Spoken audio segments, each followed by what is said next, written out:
ನಿಮ್ಗೆಲ್ಲರಿಗೂ ಗೊತ್ತಿರೋ ಹಾಗೆ ನಮ್ಮ ಖಜಾನೆಯಲ್ಲೂ ಕೂಡ ಇವತ್ತು ಸಂಪೂರ್ಣವಾಗಿ ಖಾಲಿಯಾಗಿದೆ. ನಮ್ಮ ಸರ್ಕಾರ ಇರುವಾಗ ಸರ್ಪ್ಲಸ್ ಇರುವಂತದ್ದು ಟ್ರೆಷರಿ ಇವಾಗ ಡೆಫಿಸಿಟ್ ಆಗಿದೆ.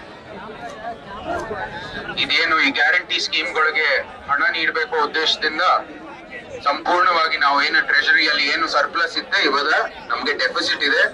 ನಾವು ಕೂಡ ಲೋನ್ ತಗೋಬೇಕಾಗಿರುವಂತದ್ದು ಒಂದು ಪರಿಸ್ಥಿತಿ ಬಂದಿದೆ. ಪ್ರಗತಿಪರ ಇರುವಂತದ್ದು ರಾಜ್ಯ ಅಂದ್ರೆ ಮೈಸೂರು ಸಂಸ್ಥಾನದಿಂದ ಕಾಲದಿಂದ ಇವತ್ತು ಒಂದು ಪ್ರಗತಿಪರ ಇರೋ ರಾಜ್ಯ ಇವತ್ತು ಎಲ್ಲ ರಾಜ್ಯಕ್ಕಿಂತ ಹಿಂದುಳಿದ ಆಗಿರುವಂತದ್ದು ನಮ್ಮ ರಾಜ್ಯ.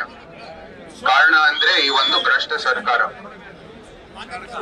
CITB ಎಂಬ ಏನು ಸಂಸ್ಥಾನದ ಕಾಲದಲ್ಲಿ ಸ್ಥಾಪನೆ ಆಗಿರೋದು ಇವತ್ತಿನ ಮೂಡ ಈ ದೊಡ್ಡ ಏನು ಹಗರಣ ನಡೀತಾ ಇರೋದು ನೀವೆಲ್ಲರೂ ಗಮನಿಸಿದಿರ. ಬಡವರಿಗೆ ಸೈಟ್ ಅಲೋಕೇಶನ್ ಮಾಡಿ ಅವರ ಒಂದು ಏನು ಬದುಕಿಗಾಗಿ ಇನ್ನೂ ಉತ್ತಮವಾದ ವ್ಯವಸ್ಥೆಯನ್ನು ಕೊಡಬೇಕಾಗಿರೋ ದೃಷ್ಟಿಯಿಂದ ಅದನ್ನು ಸ್ಥಾಪನೆ ಆಗಿರುವಂತದ್ದು ಸಂಸ್ಥೆ. ಈಗ ಅದು ಬರೀ ನಮ್ಮ ಸರ್ಕಾರದಲ್ಲಿರೋರು ಎಲ್ಲರಿಗೂ ಒಂದು ಸೈಟ್ ನಿವೇಶನ ಕೊಡುವಂತ ಉದ್ದೇಶದಿಂದ ಕೆಲಸ ಮಾಡ್ತಾ ಇದ್ದಾರೆ.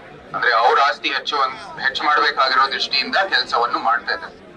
ನೀವೆಲ್ಲರೂ ಚುನಾವಣೆ ಟೈಮಲ್ಲಿ ನೋಡಿದ್ರಿ ಏನಿತ್ತು ನಿರೂಪಣೆ ಅಂತ. ಇದು ಮುಖ್ಯಮಂತ್ರಿಗಳ ತವರ ಜಿಲ್ಲೆ ಪ್ರತಿಷ್ಠೆಯ ವಿಚಾರ ಅಂತ, ಪ್ರೆಸ್ಟೀಜ್ ವಿಚಾರ ಅಂತ. ಈಗ ಆಡಳಿತದಲ್ಲಿ ಪ್ರೆಸ್ಟೀಜ್ ವಿಚಾರ ಎಲ್ಲೋಗಿದೆ ಅಂತ ನಾವು ಕೂಡ ಪ್ರಶ್ನೆ ಮಾಡ್ಬೇಕು. ಪ್ರತಿಷ್ಠೆ ಬರೀ ಚುನಾವಣೆ ಟೈಮ್ ಬರುತ್ತೆ. ಆಡಳಿತ ಮಾಡುವಾಗ ಸರ್ಕಾರ ನಡೆಸುವಾಗ ಈ ಪ್ರತಿಷ್ಠೆ ಎಲ್ಲ ಇನ್ನೊಂದ್ ಕಡೆಗೆ ಇಟ್ಬಿಡ್ತಾರೆ. ತವರು ಜಿಲ್ಲೆಯನ್ನು ಕೂಡ ಇನ್ನೊಂದ್ ಕಡೆ ಇಟ್ಬಿಡ್ತಾರೆ.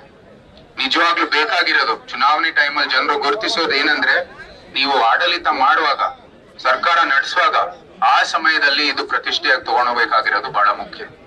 ಇದರಲ್ಲಿ ಅವರು ಸಂಪೂರ್ಣವಾಗಿ ವಿಫಲ ಆಗಿರೋ ಕಾರಣಕ್ಕಾಗಿ ನಾವು ಲೋಕಸಭೆಯಲ್ಲಿ ವಿಜೇತರಾಗಿರುವಂತದ್ದು.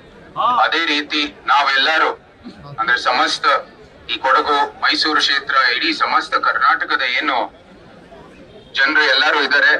ಈ ಹಗರಣಗಳು ವಾಲ್ಮೀಕಿ ಹಗರಣ ಇರ್ಬೋದು, ನಮ್ಮ ಈ ಮೂಡ ಹಗರಣ ಇರ್ಬೋದು, ಯಾವ ರೀತಿ ಆಡಳಿತವನ್ನು ನಡೆಸ್ತಾ ಇದ್ದಾರೆ ಇದೆಲ್ಲಾನು ಗುರುತಿಸಿ ಸರ್ಕಾರ ಇದೆ ಅದಕ್ಕೆ ಅವ್ರು ಉತ್ತರ ಕೊಡಬೇಕು ಅಂತ ಮತ್ತು ಅವರು ಇದು CBI ಒಪ್ಪಿಸ್ಬೇಕು ಅಂತ ನಾವೆಲ್ಲರೂ ಆ ಉದ್ದೇಶದಿಂದ ಈ ಪ್ರತಿಭಟನೆಯನ್ನು ನಡೆಸ್ತಾ ಇದೀವಿ.